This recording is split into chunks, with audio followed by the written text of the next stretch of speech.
Welcome to the Waffle Shop podcast. Today, I'm joined by someone whose kind of career is just mind-blowing, to be honest. The amount of stuff that is here, I don't even know where to begin. He's a blogger, podcaster, reality TV star, author. It's Perez Hilton. Welcome to the Waffle Shop. Happy to be here. I think we could still say Happy New Year. So Happy New Year. You're my first official guest of 2022.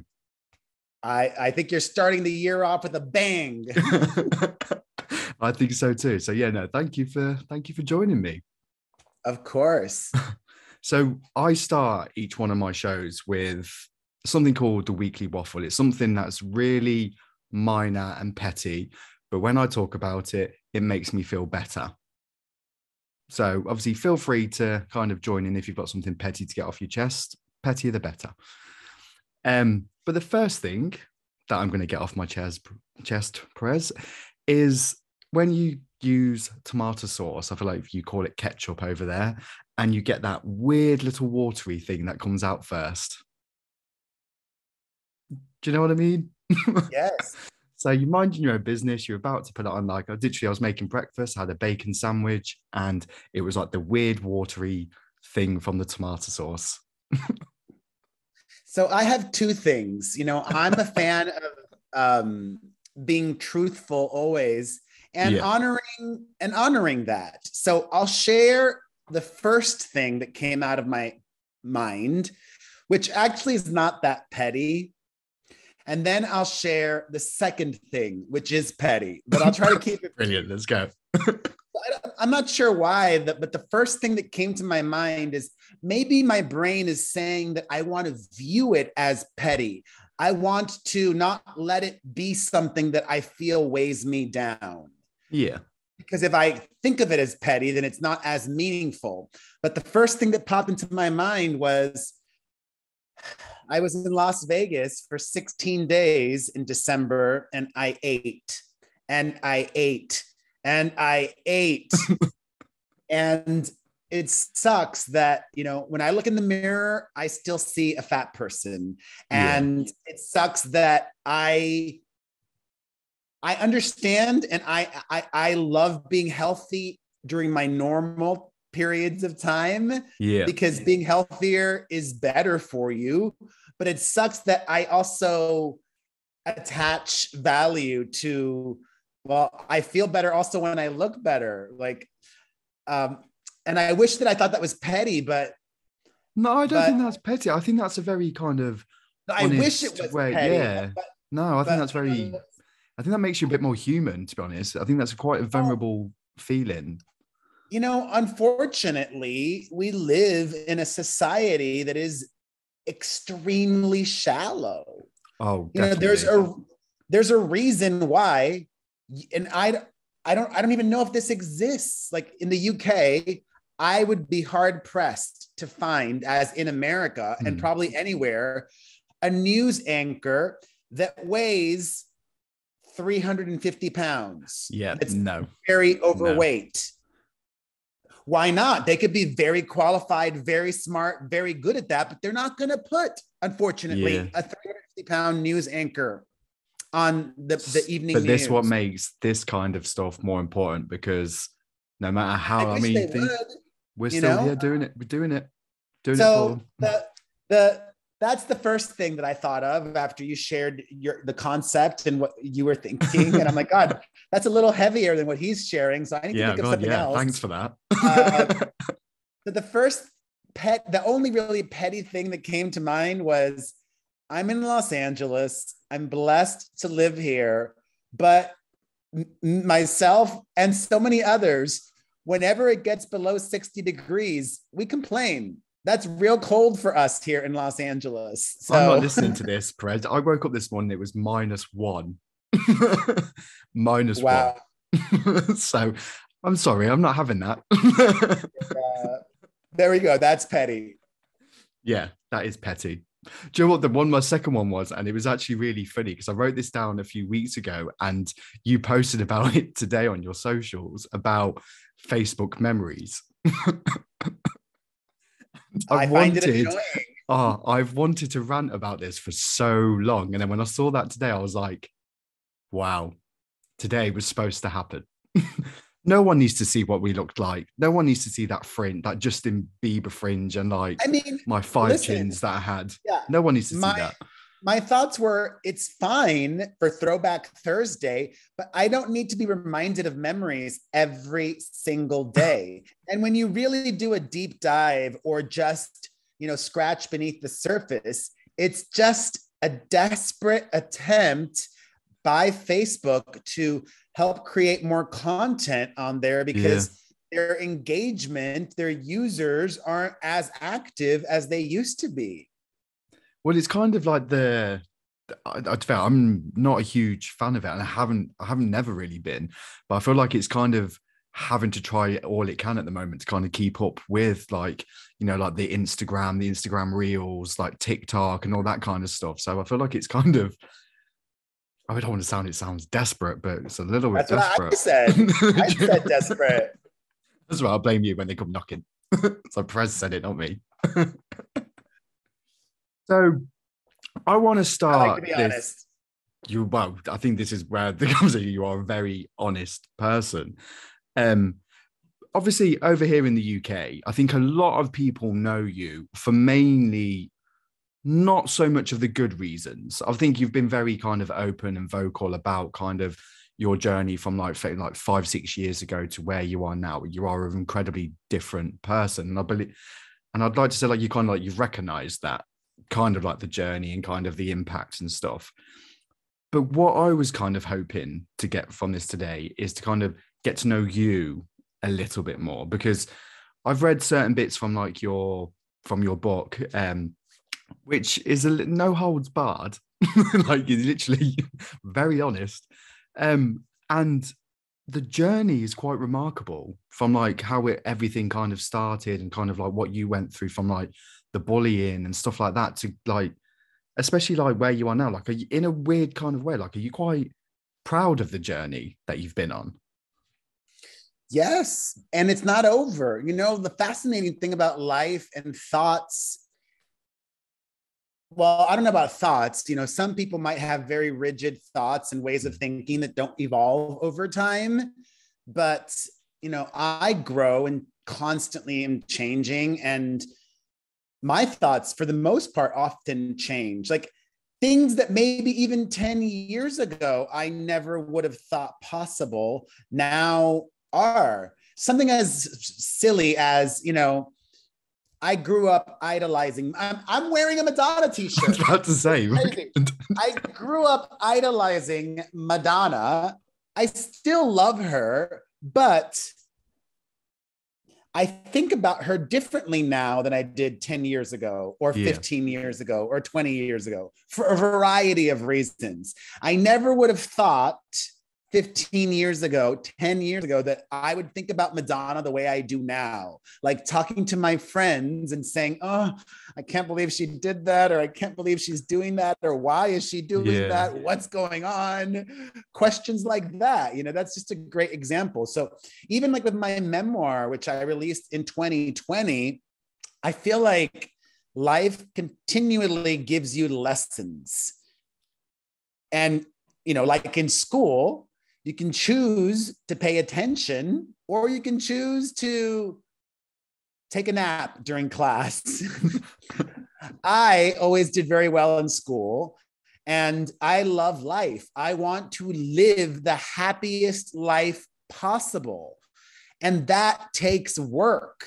There's one thing I tell my kids, and I think it's a universal truth. It's that hard work will get you so far in every aspect, not just professionally, but also in terms of your relationships with other people, with your health. The health one is the best example, right? And I don't care if some people will make excuses for anything, and some people will fight me on this. They're the minority, though, and they're entitled to their opinions. But I think the overwhelming majority of us understand that to be healthy means two things. You have to eat healthily, most of the time, and you have to be active. That's it. It's not rocket science, right? It's not complicated, but while it's not complicated, it's not easy. Okay? It's hard. It's way easier to eat whatever you want all the time and never work out. That's easy. But that's not being healthy. You know, the hard work that you put into anything, I always believe is always worthwhile. Do you think we're in a generation where people are kind of a little bit scared of hard work? Yes, because they've been brainwashed. You know, it's not just the power of the media, it's also the power of peers and parents and family. Thankfully, I was brainwashed, but I was brainwashed in the right direction. And I think, you know, I'm so blessed that I grew up the child of two immigrants who fled a communist country in Cuba and started over again in the United States with nothing. Okay. Same with me. I created everything. I'm not the child of famous, powerful people. I worked hard, very hard for everything that I've achieved in this 18 years that I've been doing what I do.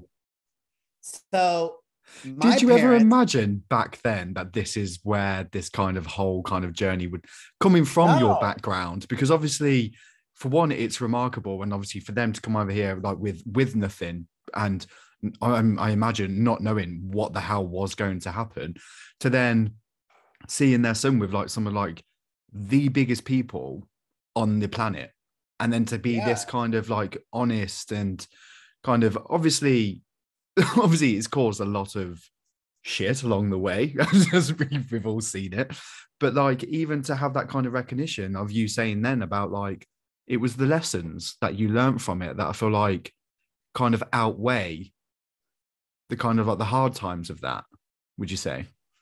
Well, there's always going to be hard times. That's life. I was just talking about that to my therapist. Being in therapy is a great thing for me. I used to not be for the longest time, but you know, the pandemic and life and everything going on really pushed me back, more than pushed me, shoved me hard back into therapy. And I found it to be very, very, very, very helpful.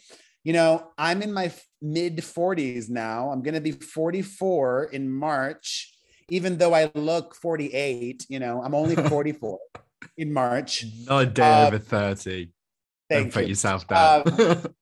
You know, and one of my best friends, his mother died recently. Sorry. And that just, it hurt me for my friend. I was hurting for my friend. And it also hurt me because that was like the first. Yeah. That was the opening of this next chapter in life where I'm like, gosh, this is going to start happening regularly now. My friends' parents are going to start dying regularly now because we're getting to be up there in age ourselves. Yeah. And simultaneously, while that is all going on in my life, you know, like my mother's getting older and it's hard to see the changes. You know, like my mom used to be the most social person. She always loved going out and being about. And now she's become a bit more of a hermit. She'll still go out, thankfully, but a lot less than before. I just need to say I have a lot of respect for your relationship with your mom. Like I've got a very close bond with my mom too. And seeing that kind of like, I'm like, even like when like your kids and like with the Christmas presents and all that kind of stuff, like I have so much respect for what you do for your mom. Thank you. So it's, you know, it's bittersweet to see my mom struggle in some ways and see her really get much older. And then on the flip side, I'm dealing with young children and their exploding minds and abilities and the joys and the newness of life for them. And I'm right in the middle of it all. Are you like, I mean, this is going to completely, this just popped into my head. So obviously, forgive me, you can tell me to shut up if you like. But are you, in a way, I wouldn't say worried, but like if your kids ever get to a certain age of like, oh, what does like my dad do? Like, have you ever thought about like what you're going to kind of describe your kind of career as to them? They already know. And I do so Oh, many wow. things. But what's funny is the least tangible one for them, the one that's hardest to understand is my website, because they don't have computers yet. They don't have Yeah. cell phones yet. So they're not checking my website, but they can hear me when I'm recording my podcast. They can see me holding the bottle of CBD gummies when I'm making videos promoting my CBD. They can watch me on television whenever I do guest appearances. I've done, I keep doing talking head stuff or whatever Yeah. it might be. So they understand the many different things that I do. And they also understand, because I've made it a point to tell them, not everybody likes your dad. I mean, you have multiple different kinds of conversations, like Yeah. explaining to them my public perception. A lot of people don't like your dad because of things I've said and done in the past. And explaining to them, like, even like a silly conversation, like the other day, my daughter came up to me because she, more than her siblings, my middle child, who's 6, loves watching our family YouTube channel. Like my Amazing. son, he's happy, doing other things, but my middle child loves watching our videos. And she said, Dad, the video of me playing piano got more views than the one of my brother playing piano. And I'm Oh, like, it well, started. it's not a competition, and it doesn't matter that you got more views or if you get more likes or whatever. It means nothing. Okay. And there might come a day when people say negative things on your piano videos or Yeah. whatever it might be. You need to be prepared for that and let it not bother you. It's quite funny. It's mad, isn't it? Actually thinking about, because I think I grew up in the same kind of generation you did. Like, we were before social media, before any of that existed. So our childhood was literally I playing was out before all the cell part. phones. I'm that old. Yeah. No, I was exactly the same. I don't think I had my first phone till I was like 13, 12, 13. I didn't have my first phone till senior year of college, or maybe not, maybe senior year of college. I don't You remember remember. your I was first old. ringtone? My first ring. Were you able to have ring? Oh, I forgot about that. No, I don't Yeah. remember. My I don't think first I ever. ringtone was Nelly and Kelly's Dilemma. Hmm. Very fond memories on my Nokia. Love you. That's the one. Yeah. I thought my phone was ringing then. um, with those kind of comments, then, I mean, this is all going to sound like it's quite negative, but it's not, because I'm genuinely, I like to get into kind of like the minds of my guests and stuff, because I find it so interesting that when people go through kind of not necessarily traumatic events, but kind of the hard times, and then they come out the other side of it either a completely changed person, but 9 times out of 10 for the better, and they've kind of turned that loss into a lesson, as you kind of said it earlier.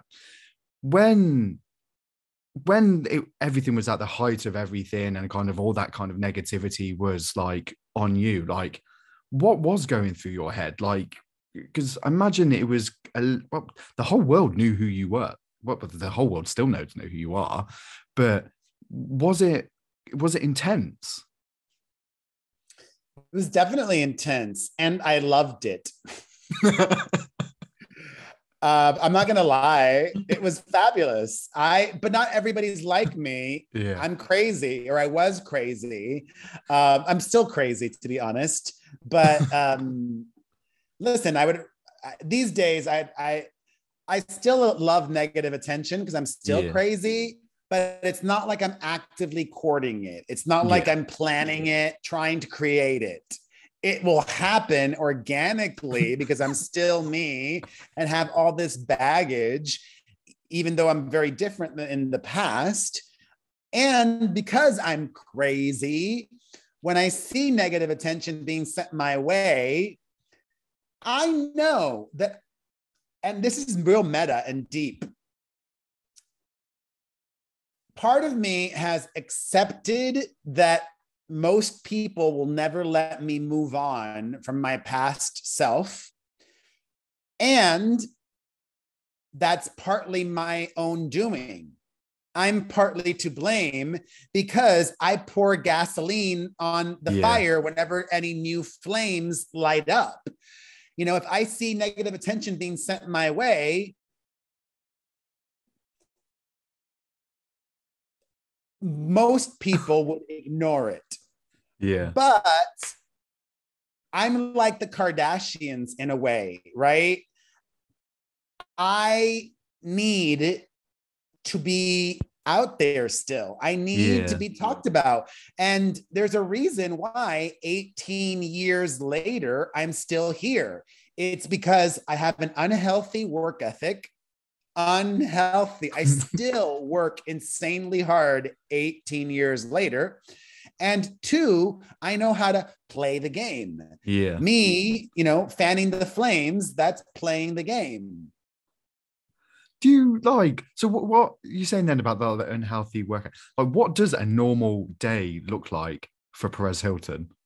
Well, today was not a normal day because I overslept. I forgot to set my alarm. And then I was telling my mom, I'm so mad at myself.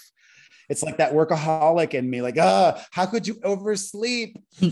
But I went to bed so late because I had so much work because I'm still playing catch up with sleep and all of the things that I do since the beginning of the new year, and things out of the norm that I don't normally do. So sorry, somebody texted me. I still haven't figured out how to turn off the noise. Anyways, you would think. So a normal day will begin at like, a normal day like Nelly and Kelly to start playing in a minute. 6 a.m., 5:30 a.m. And, you know, there was a period of time there where I was really good and I was waking up at 5:30 and I was going to sleep at 9:30 p.m. I would love to return to that, but I'm not there right now. And it's just, you know, random. Like there's no 2 days alike. You know, today I'm doing this. Tomorrow I have a gig where I'm getting paid to live tweet a TV show and doing my regular job. Yesterday, what did I do yesterday? Yesterday, I get paid. I have a weekly show on a streaming app and I did that and my regular stuff and my YouTube and everything and my website, of course, and my podcast. And it's exhausting. You've got about 5-6 full-time jobs as well as being a dad. Yes. Listen, I do not want to keep working this hard. I have to. I don't have FU money in the bank. That means I don't have enough currently in my savings to never have to work again. But you know what? That's the majority of people on this planet. Do you love it? Yes and no. I love it, but I also want more balance. I would love to be, I'm not going to lie. I would love to just work. I would love a nice housewife life where I just worked 4 hours a day. Okay. You know, but that's not the reality of my situation right now. I would love a part-time life working. And then say, just a little part-time job in a coffee shop or something. I don't think I could ever see Perez working in a Starbucks. That wouldn't pay as much, but you know, I would love to work less. I imagine with these because you've built an empire, haven't you? Like everyone in the world knows who you are. Yeah, but I have a high cost of living. I have 3 children that I made the choice to have. And I made the choice to send them to private school, which is expensive. And I also financially support my mother. So all of that is a lot. So, you know, I have to earn a lot. No, I genuinely have a lot of respect for that because especially I've only read obviously like the snippets and stuff, but like to be able to give that back, like that must be like a real kind of full circle moment to be able to like give like back to what your parents given to you from such a young age. That's also a cultural thing. You know, my grandparents were in the house. They lived with us. And now my mom Wow. lives with me. So grandma lives with us as well. Thankfully, we've got a little bit of a better setup. You know, my grandparents were literally in the same house. My mom has like a little guest house. She's got Ah. her own space. I imagine like your house is like wild at times. It is. Sometimes I think, God, I need quiet, especially because, you know, I don't have an office. The kitchen is my office. I don't have space for an office in this house at this period of time, and that's fine. Say, don't come on there now and start moaning about the cold and the office when you're in this big house in LA. It's like I'm literally I'm this blessed. setup I am is blessed. I am strategically blessed. placed, but the rest of the house is falling to pieces. I talk about music a lot on the show, and you have obviously been to some of the biggest and best events, concerts, like you've partied with them, you've had photos with them.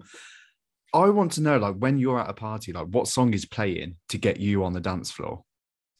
Well, that's easy. I always have a chemical reaction whenever I hear Madonna's Holiday. Like that, You the did. very beginning, it drives me. You didn't Like, even think about that. Then that literally was like that, oh straight yeah, out. it's like Prozac or whatever the hell people take these days. I don't know. Xanax. I don't know. Whatever people take to Something, make something. it's something like it's like instant Xanax for me. Not So, Xanax. That puts you down. It's like just an instant upper happy thing. like It's like Ribena. champagne or something. I don't know. There we Not go. We'll go champagne. with that. I'm not a huge champagne fan, but it's just like chemical reaction. I tell you. So on the flip side of that, then, when you're in like the feels and or you've had like a bit of a bad day, I'm a huge fan of listening to Adele. Adele's my go-to. Like she just speaks to me on another level. What song kind of makes you cry? Well, actually, I just shared a silly video. It's like the album is so brilliant that it's hard to single out one song because my favorite artists are the ones that create spectacular bodies of work where Yes. every single song is amazing. And this last week, I've stopped this week, but last week, for the entire week, I kept listening to Sarah McLachlan's Fumbling Towards Ecstasy nonstop. If you all aren't familiar with that album, it's one of my top two albums of all time, I would say. Sarah McLachlan's Wow. Fumbling Towards Ecstasy and Tori Amos's Little Earthquakes are my top two albums. But I was listening to Sarah last week, not Tori. Joe, I love this. I could have this conversation all day, every day about music. I What's it? love So music. I imagine, obviously, with the kind of concerts and events and stuff that you've been to, like, has there been any like real standout moments where you like that you've had to take a step back and be like, okay, this is magic. Yes, the best concert experience ever for me was in 2008. I think it was 2008 when I went to see Madonna's Sticky and Sweet tour in Las Vegas. It ended up being a 2-night affair because the first Okay. night I get there and her publicist texted me saying, "Hey, where are you?" I'm like, "Oh, I just got to the arena. I'm so excited for the show." She's like, "Meet up with me. Madonna wants to say hello to you." What? No. And Madonna does not do meet and greets anymore. Okay. Or she doesn't really do meet and greets unless it's like her friends.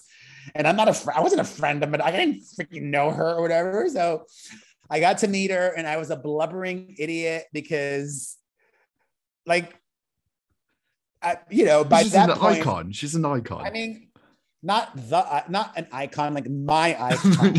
I grew up idolizing Madonna. So I got to meet her and that was amazing. And then her manager invited me to come back the next night, because she was doing 2 nights at the MGM Grand Arena in Las Vegas, and gave me even better tickets. So the Sunday night or Saturday, whatever, the second night was the best concert experience of my life, because I literally sat front row at Madonna. Wow. She kept looking at me the whole time. There was one point where she dedicated a song to me mid-concert, kind of like a little dig, because the night before I went to see the show and then I did a review of it. And she watched my review. And I said, I love the show. I love Madonna. If there's like one complaint I have, it's that she was playing guitar too much throughout the entire show. And like, I don't want Madonna playing guitar throughout the entire show. And she introduced this song called Miles Away. Yeah. And she said, I'd like to dedicate this song to my friend Perez, who thinks I play guitar too much during my show. Deal with it, baby. That's exactly what she said. The video is up somewhere on YouTube. And then for the encore, she sang this song called Give It To Me or Give It To You. I forget, something like that. Give it to me, give it to you, give it to me. Give it to me, Anyways, yeah, because isn't it with, it's either Pharrell or Kanye, isn't it? Yes, with Pharrell. Yeah. And then she bent down, put a microphone on my face, and had me sing along with her. And I'm like, I will never be able to top that concert experience. I love stories like this, because it's just, how many people in the world can say that? It was amazing. I love Madonna. Like, I worship Madonna. And I could still be honest about Madonna too. Well, I imagine she's that kind of person who's got that kind of thick skin to be like, you're entitled to your opinion. She'll probably tell you that you're wrong, but Madonna seems like the kind, and I could be wrong, but I don't think I am. She definitely seems like the kind of person who loves yes people, yes men. Yeah. You know, she doesn't like being told no, or that didn't work, or what are you doing? Yeah. You know, those, So yeah. Have you ever been disappointed by someone that you've like held in like such a high regard? I mean, I'm sure, probably, but I mean, you don't have to mention names, but like, yeah, nobody that comes to mind right now. But for the most part, all of my idols that I've met have not disappointed. Yeah. No, I love that. Oh, honestly, I could sit and talk about music and this kind of stuff all night, but I appreciate you're an incredibly busy man. So I can only thank you for joining me for my first waffle of 2022.